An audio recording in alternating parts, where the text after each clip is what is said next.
Above Life's Turmoil, Chapter 16, Resolution. Resolution is the directing and impelling force in individual progress. Without it, no substantial work can be accomplished. Not until a man brings resolution to bear upon his life does he consciously and rapidly develop, for a life without resolution is a life without aim, and a life without aims is a drifting and unstable thing. Resolution may of course be linked to downward tendencies, but it is more usually the companion of noble aims and lofty ideals, and I am dealing with this in its highest use and application. When a man makes a resolution, it means that he is dissatisfied with his condition and is commencing to take himself in hand with a view to produce a better piece of workmanship out of the mental materials of which his character and life are composed. And insofar as he is true to his resolution, he will succeed in accomplishing his purpose. The vows of the saintly once are holy resolutions directed toward some victory over self, and the beautiful achievements of holy men and the glorious conquests of the divine teachers were rendered possible and actual by the pursuit of unswerving resolution.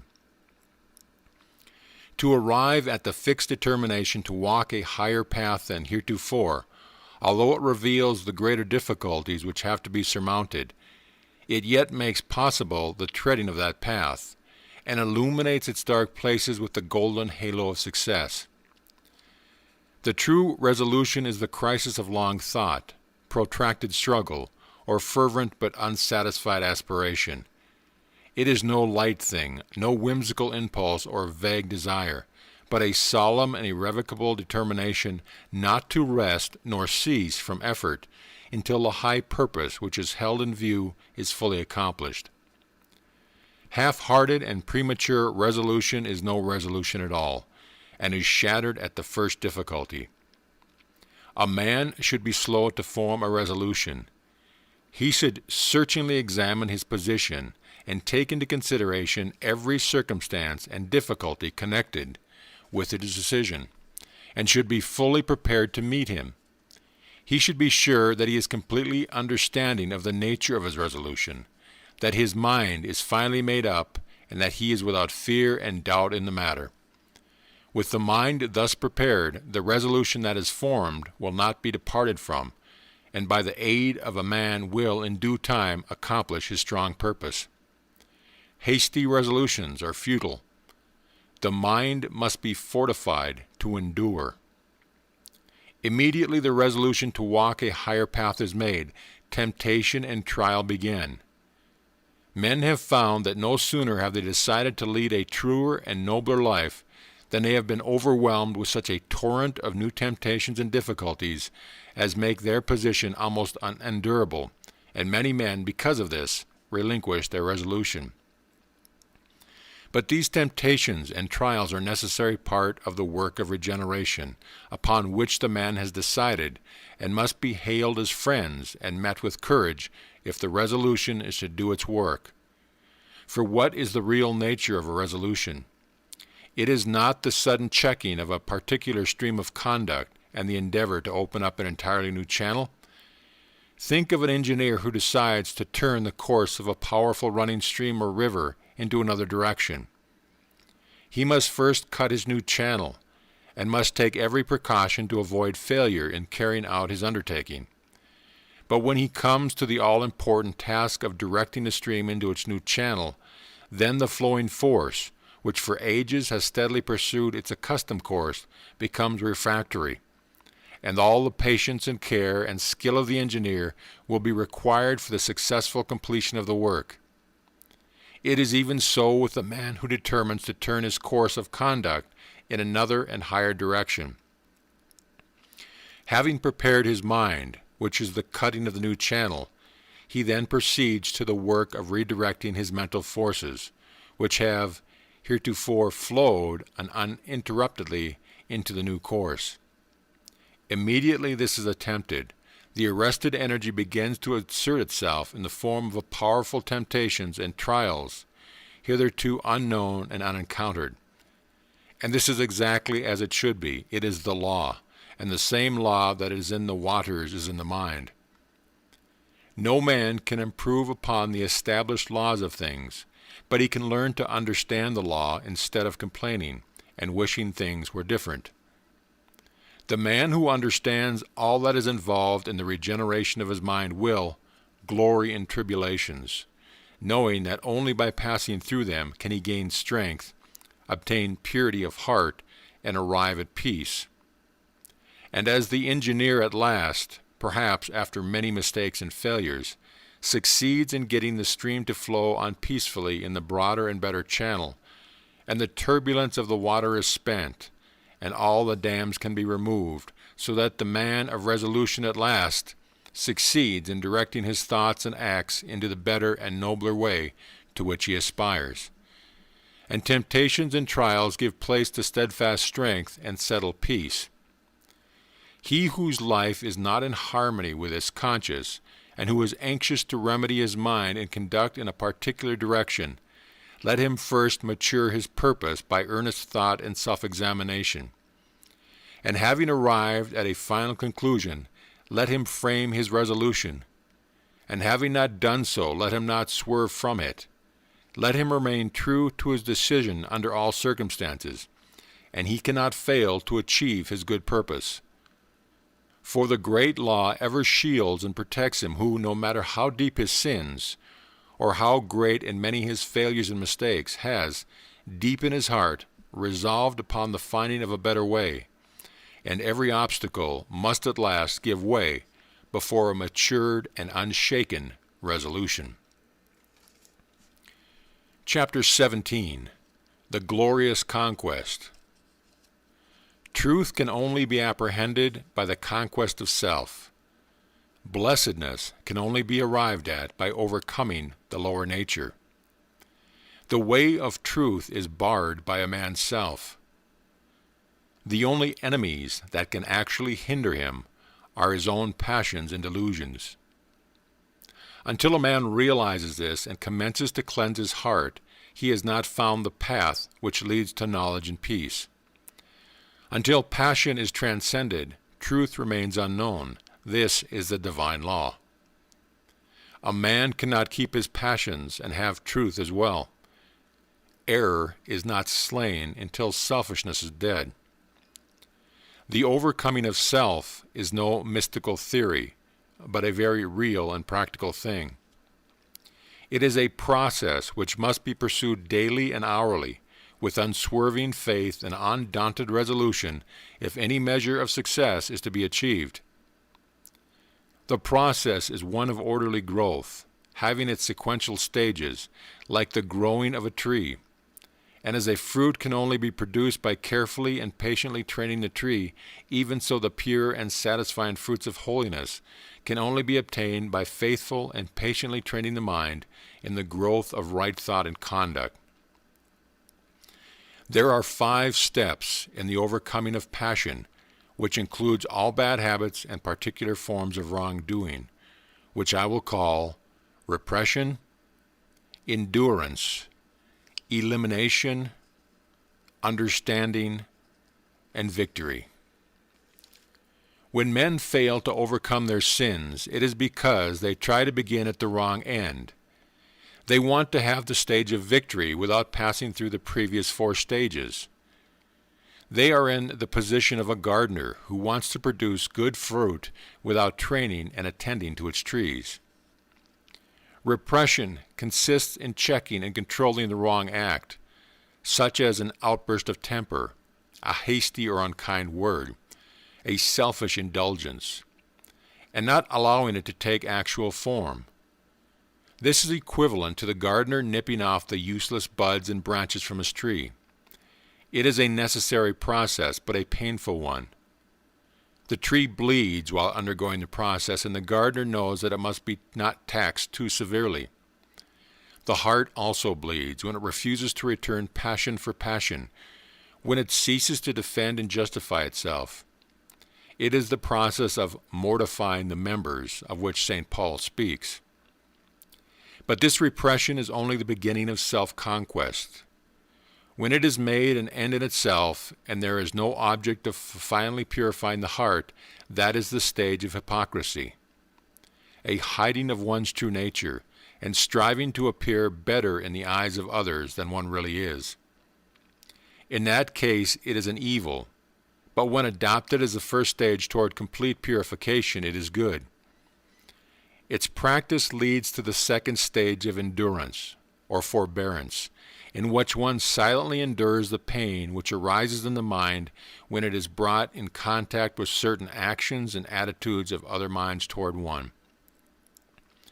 As success is attained in this stage, the striver comes to see that all his pain actually arises in his own weakness, and not in the wrong attitudes of others towards him. These latter being merely the means by which his sins are brought to the surface and revealed to him.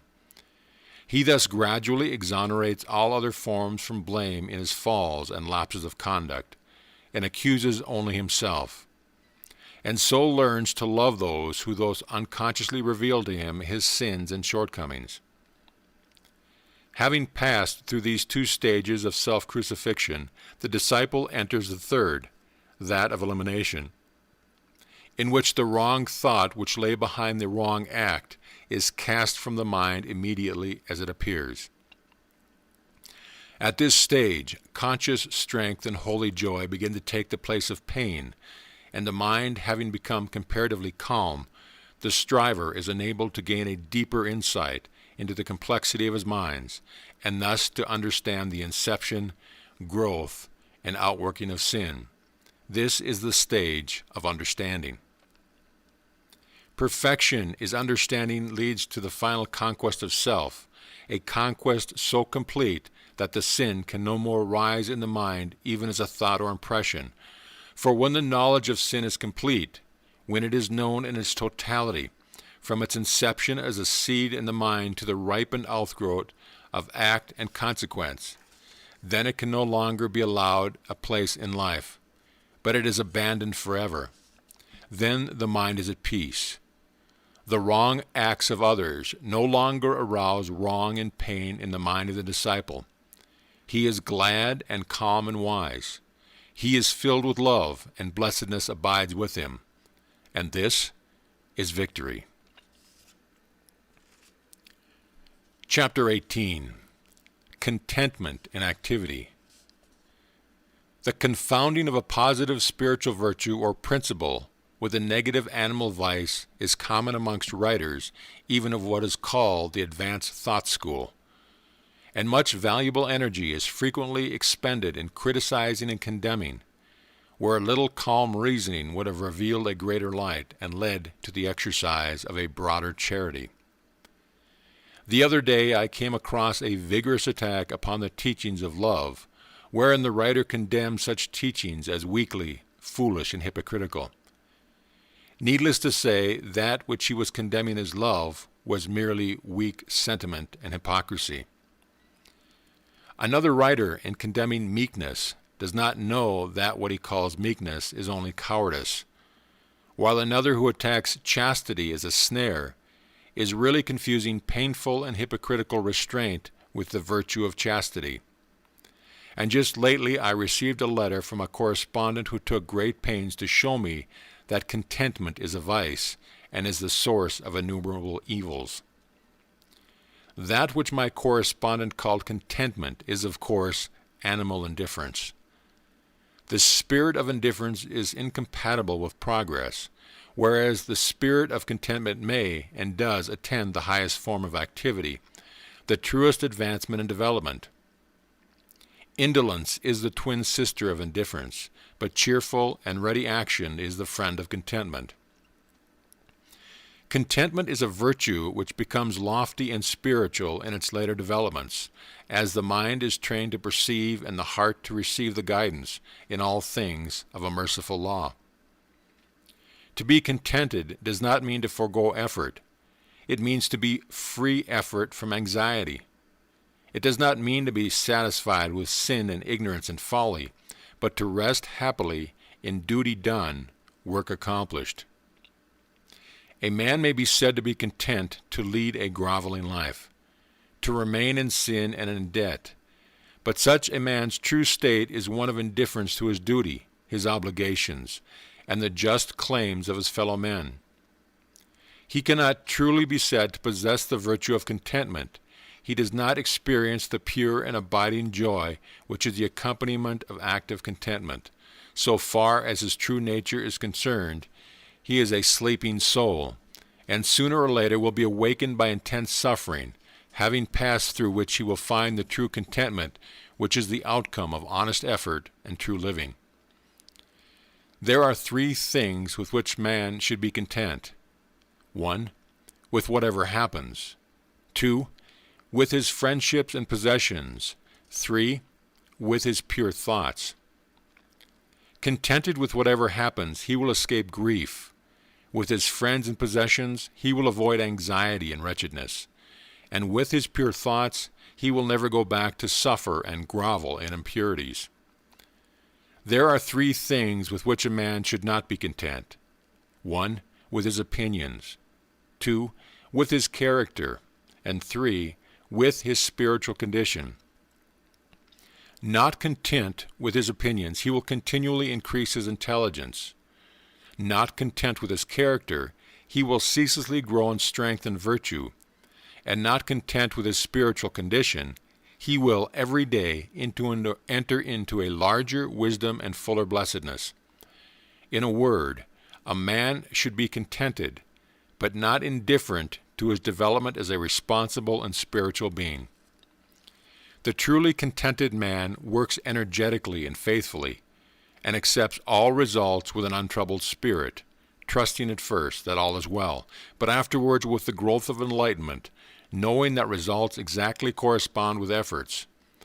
Whatsoever material possessions come to him, come not by greed and anxiety and strife, but by right thought, wise action, and pure exertion. Chapter 19. The Temple of Brotherhood. Universal brotherhood is the supreme ideal of humanity, and towards that ideal the world is slowly but surely moving. Today, as never before, numbers of earnest men and women are striving to make this ideal tangible and real.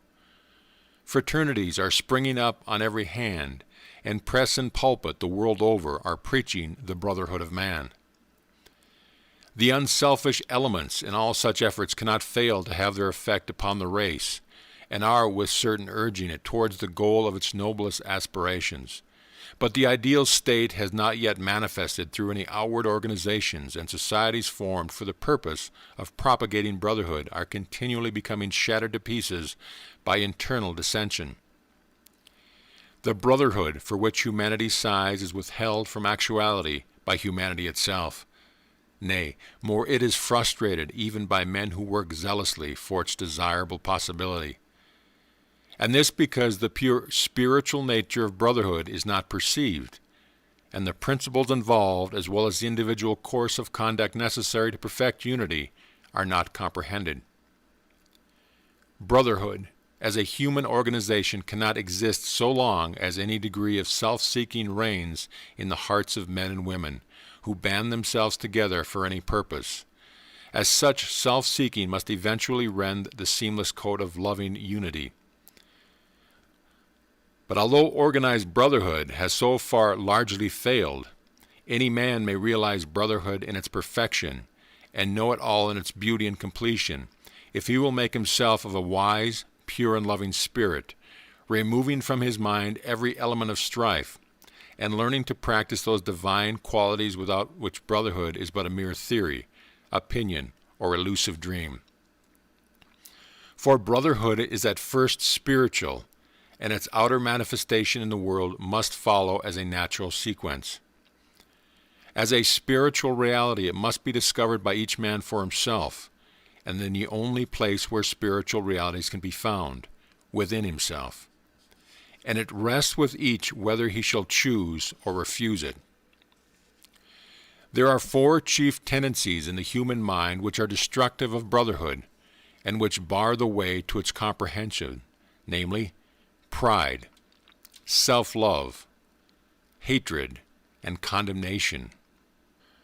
Where these are, there can be no brotherhood. In whatsoever heart these hold sway, discord rules.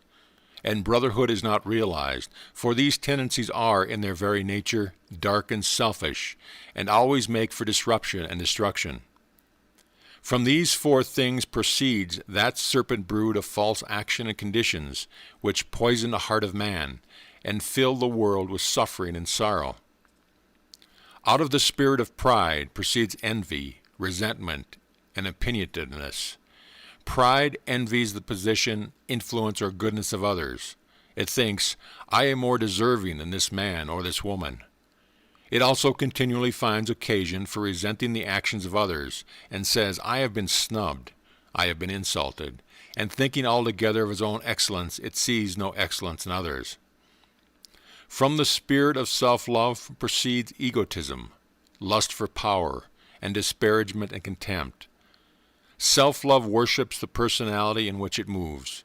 It is lost in the adoration and glorification of the I, that self which has no real existence, but is a dark dream and a delusion. It desires preeminence over others and thinks, I am great, I am more important than others. It also disparages others and bestows upon them contempt, seeing no beauty in them, being lost in the contemplation of its own beauty. From the spirit of hatred proceeds slander, cruelty, reviling, and anger. It strives to overcome evil by adding evil to it. It says, This man has spoken of me ill. I will speak more ill of him, and thus teach him a lesson. It mistakes cruelty for kindness, and causes its possessor to revile a reproving friend. It feeds the flames of anger with bitter and rebellious thoughts. From the spirit of condemnation proceeds accusation, false pity, and false judgment. It feeds itself on the contemplation of evil, and cannot see the good. It has eyes for evil only, and finds it in almost everything and every person. It sets up an arbitrary standard of right and wrong by which to judge others, and it thinks, This man does not do as I would have done. He is therefore evil, and I will denounce him. So blind is the spirit of condemnation that whilst rendering its possessor incapable of judging himself, it causes him to set himself up as the judge of all the earth. From the four tendencies enumerated, no element of brotherhood can proceed. They are deadly mental poisons, and he who allows them to rankle his mind cannot apprehend the peaceful principles on which brotherhood rests. Then there are chiefly four divine qualities which are productive of brotherhood, which are, as it were, the foundation stones on which it rests, namely, humility, self-surrender, love, and compassion. Wheresoever these are, there brotherhood is active. In whatsoever heart these qualities are dominant, their brotherhood is an established reality, for they are, in their own nature, unselfish and are filled with the revealing light of truth. There is no darkness in them, and where they are, so powerful is their light that the dark tendencies cannot remain, but are dissolved and dissipated. Out of these four qualities proceed all those angelic actions and conditions which make for unity and bring gladness to the heart of man and to the world. From the spirit of humility proceed meekness and peacefulness. From self-surrender come patience, wisdom, and true judgment. From love spring kindness, joy, and harmony. And from compassion proceeds gentleness and forgiveness. He who has brought himself into harmony with these four qualities is divinely enlightened. He sees whence the actions of men proceed and whither they tend, and therefore can no longer live in the exercise of the dark tendencies. He has realized brotherhood in its completion as freedom from malice, from envy, from bitterness, from contention, and from condemnation. All men are his brothers. Those who live in the dark tendencies, as well as those who live in the enlightened qualities, for he knows that when they have perceived the glory and beauty of that light of truth, the dark tendencies will be dispelled from their minds. He has but one attitude of mind towards all, that of goodwill. Of the four dark tendencies are born ill will and strife. Of the four divine qualities are born goodwill and peace. Living in the four tendencies, a man is a strife producer. Living in the four qualities, a man is a peacemaker. Involved in the darkness of the selfish tendencies, men believe that they can fight for peace, kill to make alive, slay injury by injuring, restore love by hatred, unity by contention, kindness by cruelty, and establish brotherhood by erecting their own opinions, which they themselves will, in the course of time, abandon as worthless, as objects of universal adoration. The wished-for temple of brotherhood will be erected in the world when its four foundations, stones of humility, self-surrender, love, and compassion, are firmly laid in the hearts of men. For brotherhood consists, first of all, in the abandonment of self by the individual, and its after effects is unity between man and man. Theories and schemes for propagating brotherhood are many, but brotherhood itself is one and unchangeable and consists in the complete cessation from egotism and strife, and in practicing goodwill and peace, for brotherhood is a practice and not a theory. Self-surrender and goodwill are its guardian angels, and peace is its habitation. Where two are determined to maintain an opposing opinion, the clinging to self and ill will are there, and brotherhood is absent. When two are prepared to sympathize with each other, to see no evil in each other, to serve and not to attack each other, the love of truth and goodwill are there, and brotherhood is present. All strifes, divisions, and wars inhere in the proud, unyielding self. All peace, unity, and concord inhere in the principles which the yielding up of self reveals. Brotherhood is only practiced and known by him whose heart is at peace with all the world. Chapter 20. Pleasant Pastures of Peace. He who aspires to the bettering of himself and humanity should ceaselessly strive to arrive at the exercise of that blessed attitude of mind by which he is enabled to put himself, mentally and sympathetically, in the place of others, and so, instead of harshly and falsely judging them, and thereby making himself unhappy without adding to the happiness of those others, he will enter into their experience, will understand their particular frame of mind, and will feel for them and sympathize with them. One of the great obstacles to the attainment of such an attitude of mind is prejudice, and until this is removed, it is impossible to act toward others as we would wish others to act toward us. Prejudice is destructive of kindness, sympathy, love, and true judgment, and the strength of a man's prejudice will be the measure of his harshness and unkindness towards others, for prejudice and cruelty are inseparable. There is no rationality in prejudice, and immediately it is aroused in a man he ceases to act as a reasonable being, and gives way to rashness, anger, and injurious excitement. He does not consider his words nor regard the feeling and liberties of those against whom his prejudices are directed. He has, for the time being, forfeited his manhood, and has descended to the level of an irrational creature. While a man is determined to cling to his preconceived opinions, mistaking them for truth, and refuses to consider dispassionately the position of others, he cannot escape hatred nor arrive at blessedness. The man who strives after gentleness, who aspires to act unselfishly toward others, will put away all his passionate prejudice and petty opinions, and will gradually acquire the power of thinking and feeling for others, of understanding their particular state of ignorance or knowledge, and thereby entering fully into their hearts and lives, sympathizing with them and seeing them as they are. Such a man will not oppose himself to the prejudices of others by introducing his own, but will seek to allay prejudice by introducing sympathy and love, striving to bring out all that is good in men, encouraging the good by appealing to it, and discouraging the evil by ignoring it. He will realize the good in the unselfish efforts of others, though their outward methods may be very different from his own, and will so rid his heart of hatred, and will fit it with love and blessedness. When a man is prone to harshly judge and condemn others, he should inquire how far he falls short himself.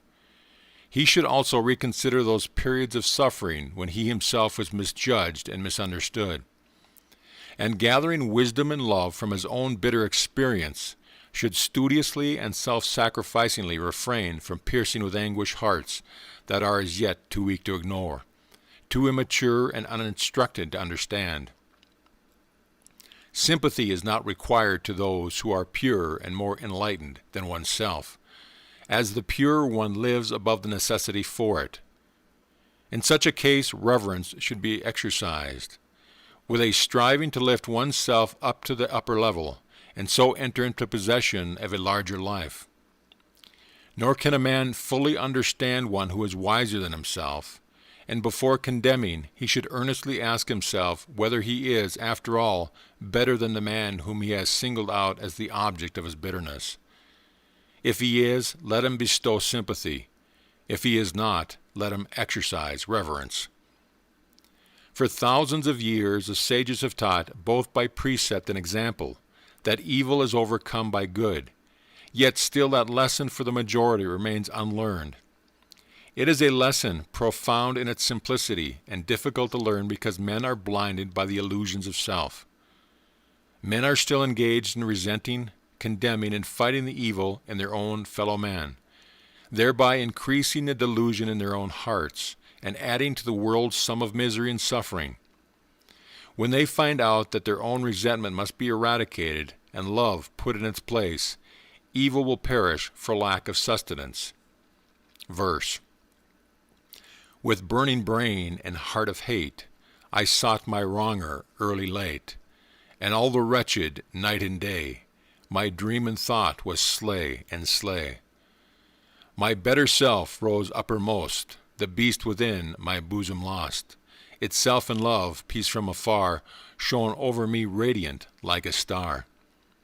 I slew my wronger with a deed of love, I made him bleed. With kindness, and I filled for years his soul with tenderness and tears. End of verse. Dislike, resentment, and condemnation are all forms of hatred, and evil cannot cease until these are taken out of the heart. But the obliterating of injuries from the mind is merely one of the beginnings in wisdom. There is a still higher and better way, and that way is so to purify the heart and enlighten the mind that far from having to forget injuries, there will be none to remember. For it is only pride and self that can be injured and wounded by the actions and attitudes of others, and he who takes pride and self out of his heart can never think the thought, I have been injured by another, or I have been wronged by another. From a purified heart proceeds the right comprehension of things, and from the right comprehension of things proceeds the life that is peaceful, freed from bitterness and suffering, calm and wise.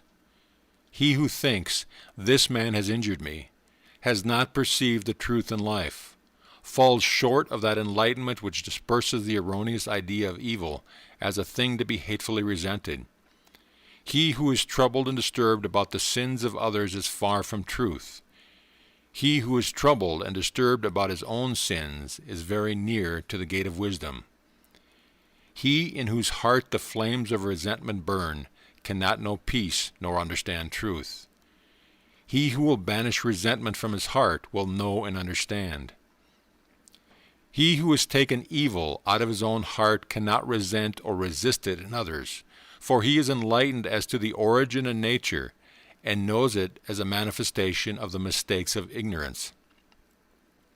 With the increase of enlightenment, sin becomes impossible. He who sins does not understand. He who understands does not sin. The pure man maintains his tenderness of his heart toward those who ignorantly imagine they can do him harm. The wrong attitude of others toward him does not trouble him. His heart is at rest in the compassion and love. Blessed is he who has no wrongs to remember, no injuries to forget, in those whose pure heart no hateful thought about another can take root and flourish. Let those who aim at the right life, who believe that they love truth, cease to passionately oppose themselves to others, and let them strive to calmly and wisely understand them, and thus acting towards others, they will be conquering themselves. And while sympathizing with others, their own souls will be fed with the heavenly dews of kindness, and their hearts be strengthened and refreshed in the pleasant pastures of peace. This is the end of Above's Life Turmoil by James Allen. This audio presentation of Above Life's Turmoil has been brought to you by audioenlightenment.com. Copyright 2011, all rights reserved. This audio presentation has been recorded for the exclusive use of Audio Enlightenment members only. If you have acquired this recording from any source other than our website, please visit us and contact us at your earliest convenience.